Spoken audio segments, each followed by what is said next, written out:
Merhaba arkadaşlar, kanalımıza hoş geldiniz. Bugün sizler için Demet Özdemir ve Can Yaman'dan yepyeni ve güzel fotolarını sizler için hazırladık.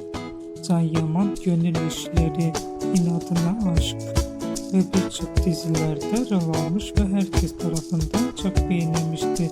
Biz de sizler için Can Yaman'dan en güzel ve en özel fotolarını hazırladık. Bu videoların devamı gelmesini istiyorsanız kanalımıza abone olun.